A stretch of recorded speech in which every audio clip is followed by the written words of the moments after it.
Shout out. All right, welcome to Donatello's workshop.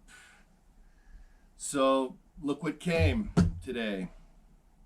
I wasn't planning on doing a video tonight. I just got home from work. But let's do a quick unboxing and talk about the PRS1RM. Yeah, pretty sick. I'm excited for this build. I'm still kicking around color ideas. I'm not a box art guy, but I like how it looks in red and I like how it looks in blue, although I would want to do the dark blue. There you go. Can you guys see that? There's all the color options. And there's the cover box art. Looks pretty sick. I'm leaning towards red and blue. All solid, one color. And, you know, the decals are pretty minimal on this kit, as I've seen in the reviews, which is fine with me actually, because sometimes simple is better, less is more, as they say in the music world, which is cool, fine with me. So let's open it up, make sure everything's here. I'm sure it is. So I talked to the guy at RC Pro Shop, and yeah, he told me it was on its way and it arrived quicker than I thought it would, so that's good. I wasn't expecting it to come today actually, because it said 7 to 11 business days, and I ordered it on the, interesting, when did I order it?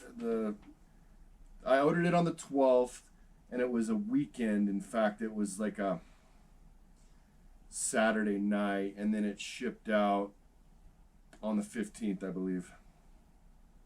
So it shipped out 12th, 13th, 14th, 15th.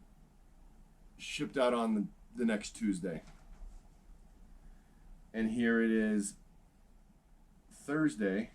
Wow. Is that right? Yeah, I ordered it on the 12th. Today's the 17th. That's pretty fast. Pretty fast shipping. Wasn't expecting it. Anyway. Wow. I did get some hobby scissors. I got the straight ones and I got the curved ones so I can work with the Lexan a little better.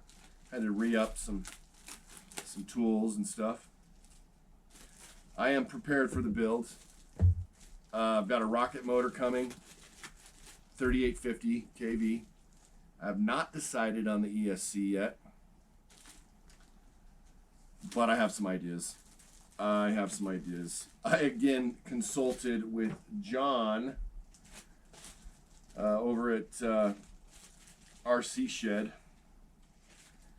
and he's sending me a low profile servo, and there's the window masks. Pretty cool. And decals,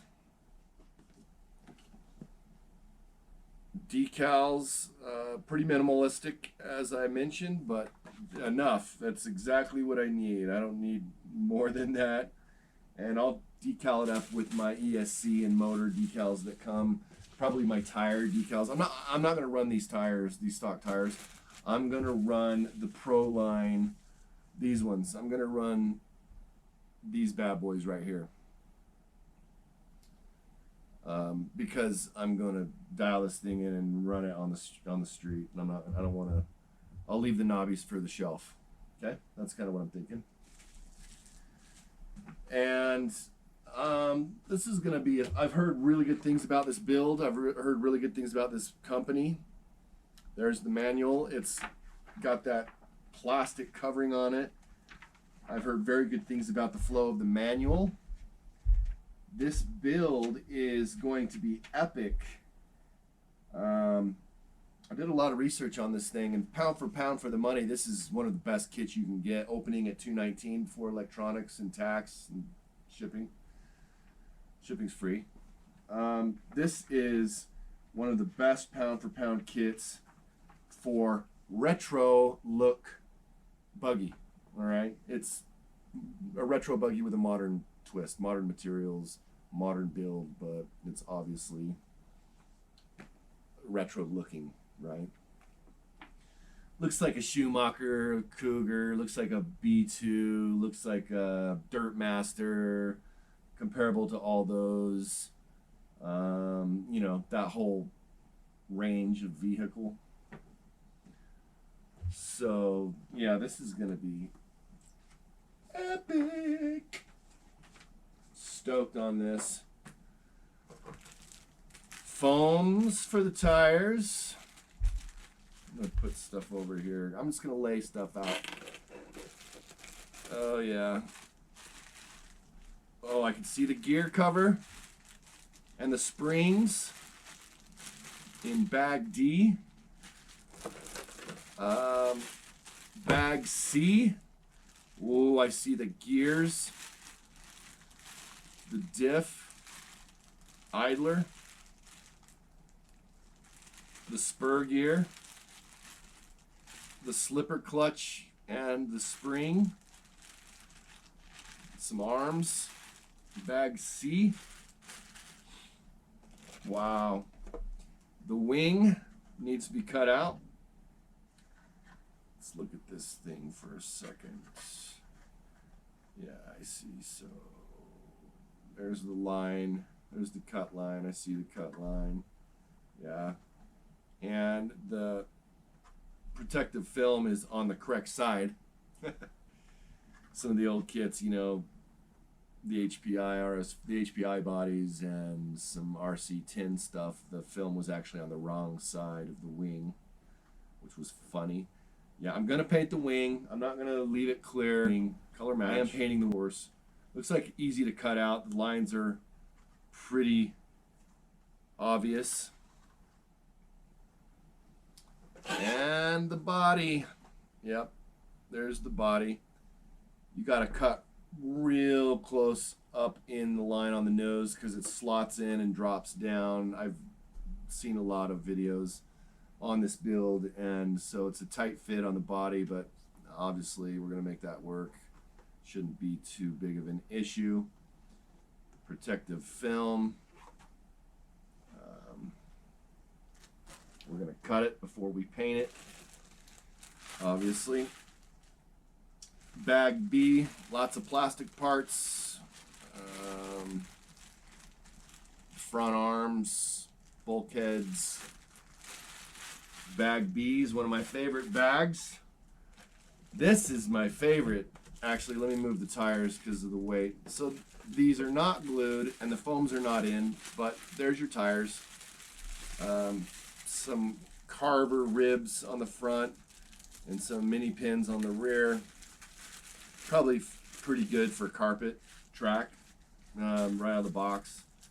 I've heard they're semi-soft, and they do feel semi-soft. But yeah, unless I figure out somewhere to race, I'm not going to run those. I'm going to run something like that, as I mentioned before. And lastly, the wonderful chassis, which is, of course, let's put that there. The chassis, which is aluminum and composite, both combined. It's already pre-assembled there on the edges. And this is a kick-ass chassis. There's the servo horns, servo saver in there. So that's one of the first things you assemble. The posts are already molded into the composite edges that go on the aluminum chassis. So it's trippy. It's kind of a a mishmash of a Kyosho and, you know, a Dirt Master composite chassis. It's like a mishmash. It's really cool design. Really cool. I'm stoked on this build. So I'm going to get it going. I'm not going to do a build video. I'm going to document as I go, and then I'll sort of just piece it all together, and hopefully within a reasonable amount of time, within the next week, I'll chip away at it at night, and I'll get you a final product to look at. The motor's coming. I haven't picked out an ESC. I've got some ideas. I'll pull the trigger on that. I've already got the Servo coming, yes, from John at RC Shed, the low profile one. And I believe it's 25 kilogram. It's probably overkill for this, but I wanted to support him and his channel and his hobby shop. And it's probably a badass servo. It's low profile, as I mentioned. And so it should fit and work really, really nice. So I'm stoked. I'm going to run it 2S, of course, brushless. It's going to scream. This thing's going to be bitching. So I'll keep you up to date, informed on the build and what's going on, and I'll try to document it as I go. So for now, that is it. This is going to be sick. Okay? So later from Donatello's Workshop. We'll talk to you super soon, all right?